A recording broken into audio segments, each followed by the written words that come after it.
स्वागत है आपका। रुक करेंगे इस वक्त की बड़ी खबर का। पानीपत से बड़ी खबर आ रही है, जहां पर ट्रक ने कार को टक्कर मार दी और इस हादसे में कार सवार 2 लोगों की मौत हो गई। इस वक्त की बड़ी और अहम खबर आपको बता दें कि माइलस्टोन ढाबा के सामने यह हादसा हुआ है। पुलिस मामले की जांच में जुट गई है।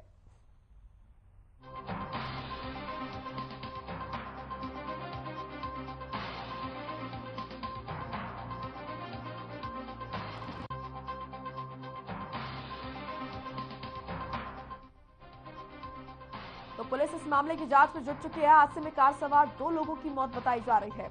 इस वक्त की बड़ी और अहम जानकारी पानीपत से है। ट्रक ने कार को टक्कर मारी और इस हादसे में कार सवार 2 लोगों की मौत हो गई। आपको बता दें कि फिलहाल पुलिस इस मामले की जांच कर रही है। आखिर यह हादसा क्यों हुआ, क्या इसके पीछे की वजह रही। ट्रक ने कार को टक्कर मारी। पानीपत से खबर इस वक्त की। हादसे में कार सवार 2 लोगों की मौत हो गई। माइलस्टोन ढाबा के सामने ये हादसा हुआ है। पुलिस इस मामले की जांच कर रही है। आखिर यह हादसा क्यों हुआ, इसके पीछे की क्या वजह रही। फिलहाल आपको बता दें कि पानीपत से ये इस वक्त की बड़ी खबर। ट्रक ने कार को टक्कर मारी और इस हादसे में कार सवार 2 लोगों की मौत हो गई। माइलस्टोन ढाबे के पास ये हादसा हुआ है। फिलहाल पुलिस इस मामले की जांच कर रही है। आखिर यह हादसा क्यों हुआ, इसके पीछे की वजह क्या रही।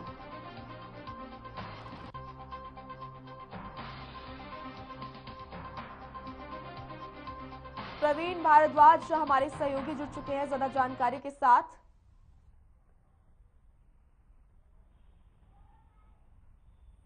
प्रवीण, कैसे ये हादसा हुआ और अभी क्या स्थिति बनी हुई है, ये जरा बताइए।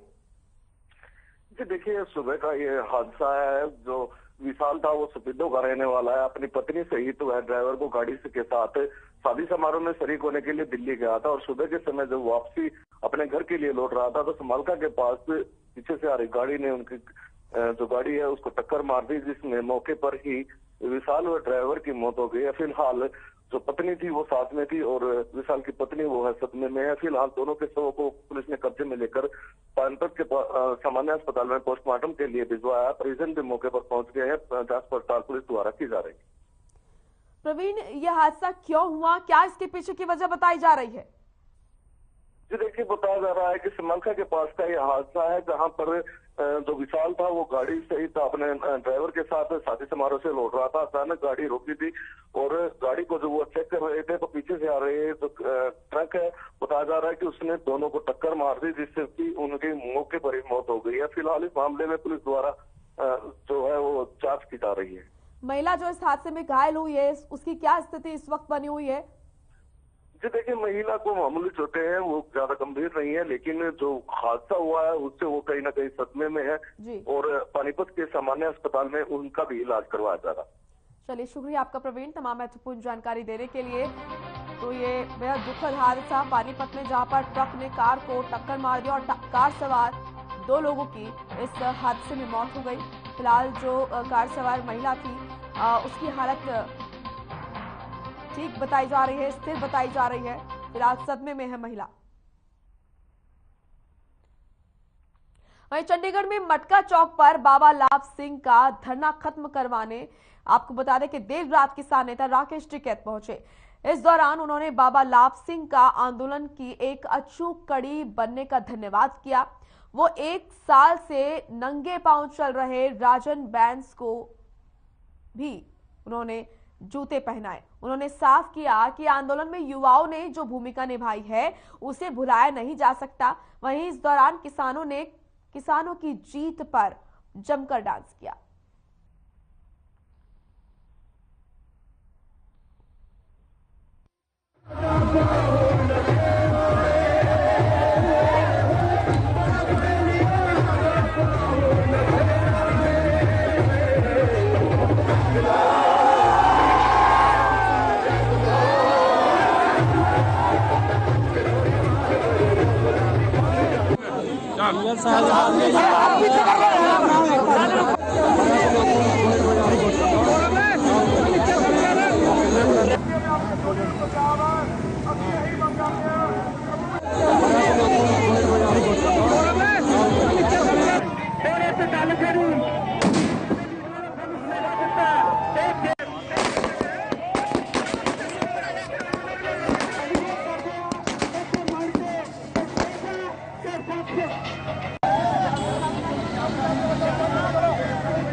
उन्होंने बहुत ट्रायल करा पहले,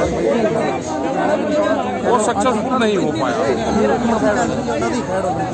एक प्रेशर ग्रुप का काम हो तो ही होता है, और वहाँ पे कोई तरह की बातें तय नहीं कोई हुई कि सियासत में जाया जाए।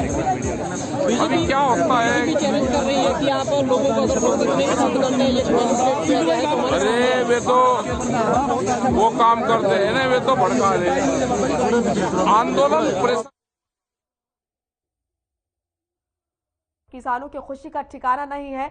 बाबा लाभ सिंह का धरना खत्म करवाने के लिए राकेश टिकैत खुद चंडीगढ़ पहुंचे और राकेश टिकैत ने बाबा लाभ सिंह का जो धरना है वो खत्म करवाया। उसके बाद की जो स्थिति है वो आप देख सकते हैं, उसके बाद का जो माहौल है वो आप देखिए, किस तरीके से नाच गाकर अपनी खुशी जाहिर करते हुए किसान लंबा समय किसान आंदोलन को बीता। उसके बाद अलग अलग जगह से हम तस्वीरें देख रहे हैं किसानों की खुशी उनके चेहरों पर दिख रही है। फिलहाल चंडीगढ़ में बाबा लाभ सिंह का धरना खत्म करवाने खुद किसान नेता राकेश टिकैत वहां पहुंचे और तस्वीरें भी आप देख रहे हैं। हरियाणा ओलंपिक संघ के अध्यक्ष, वाइस प्रेसिडेंट समेत अन्य पदों पर चुनाव संपन्न हुए हैं। हरियाणा के खेल मंत्री संदीप सिंह को चुना गया और ओलंपिक एसोसिएशन का उनको नया अध्यक्ष चुना गया है। वहीं वाइस प्रेसिडेंट के 9 पदों पर रानी तिवारी और रामनिवास हुड्डा समेत 7 नामों को शामिल किया गया है। इसके साथ ही आईएएस देवेंद्र सिंह को महासचिव और मनीष ग्रोवर को कोषाध्यक्ष के रूप में निर्विरोध चुना गया। इस मौके पर नवचयनित हरियाणा ओलंपिक संघ के प्रेसिडेंट संदीप सिंह ने कहा, फेडरेशन सरकार के साथ मिलकर काम करेगी जिससे बच्चों का भला होगा।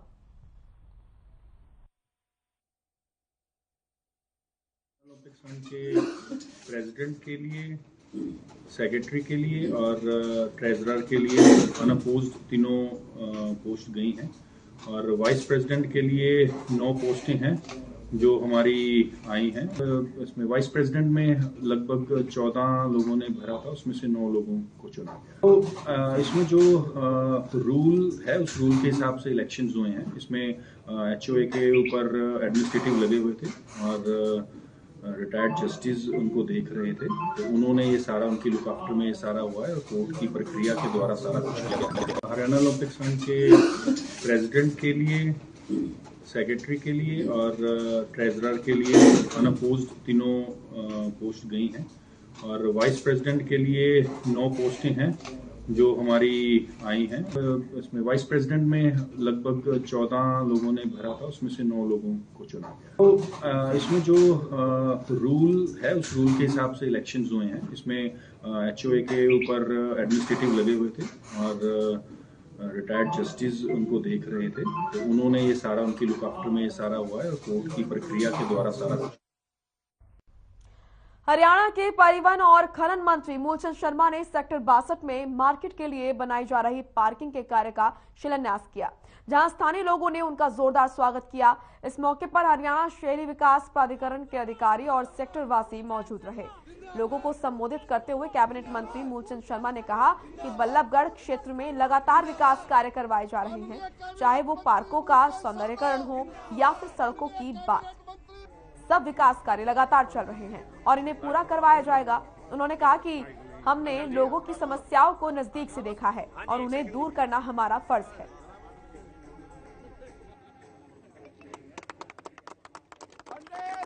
बनते रहेंगे, उन पार्कों को डेवलप करते हैं और जितने भी पार्क है उनको हमने ऑक्सीजन अपने ग्रीन बेल्ट में भी तब्दील किया है, या ऑक्सीजन गार्डन भी कहते हैं। उसमें ऐसे पार्कों को लिया है कि ज्यादा से ज्यादा लोगों को उसको लाभ मिले। चलिए अब खबर रेवाड़ी से है, जहां पर आप नेता नवीन जयहिंद ने भर्ती घोटाले को लेकर प्रदेश के सभी मंत्रियों को लेकर यहां पर उन्होंने निशाना साधा है और उनका साफ तौर पर कहना है कि यहां पर कई मंत्रियों की मिली भगत हो सकती है। अकेले एक शख्स का नाम लेना और उस पर कार्रवाई कर देना ये काफी नहीं है।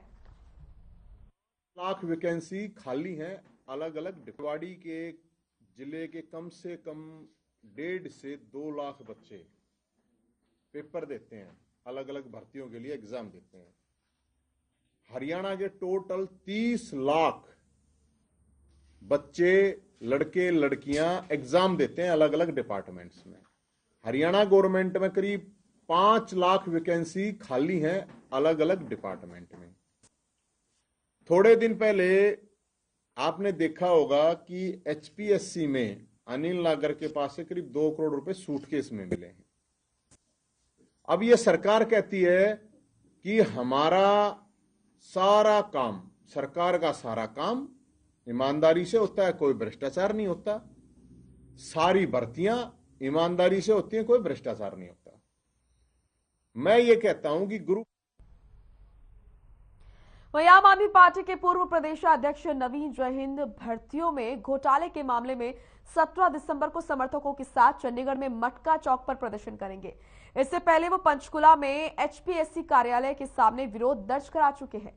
उन्होंने कहा कि वो प्रदेश के हर जिले में जाएंगे और युवाओं के हक की आवाज उठाएंगे।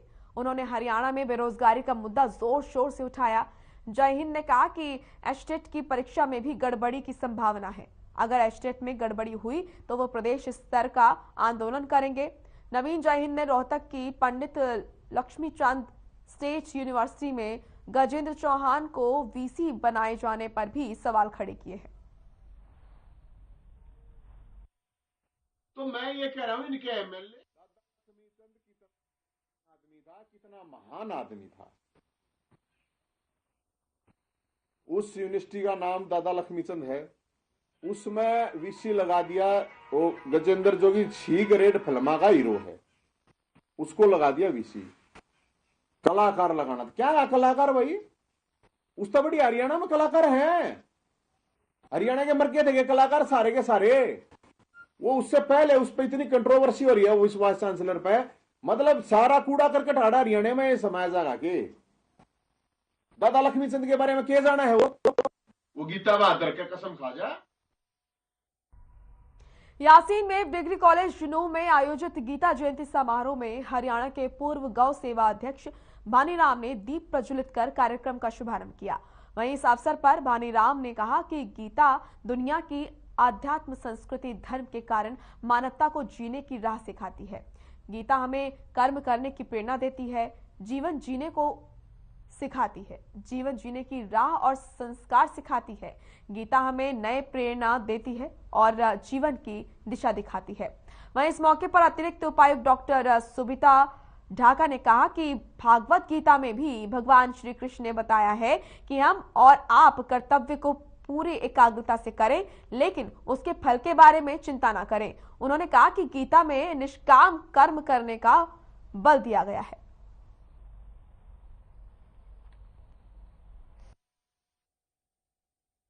हर वर्ष की भांति इस बार भी गीता जयंती समारोह जिले के हरियाणा के सभी जिलों में बहुत ही धूमधाम के साथ मनाया जा रहा है और ये बहुत अच्छी पहल है कि गीता हमें निष्काम भाव से कार्य करने का संदेश देती है और समाज यदि गीता में बताए गए रास्ते पर चले तो देश में राम राज्य है, उसकी स्थापना संभव है।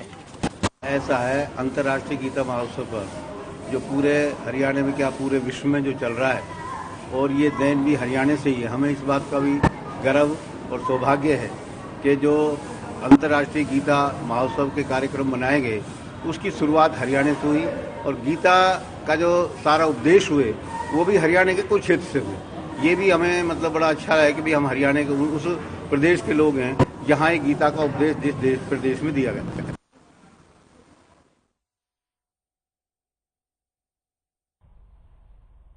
चलिए फिलहाल इस बुलेटिन में इतना ही। आप देखते रहिए हर खबर हरियाणा। नमस्कार।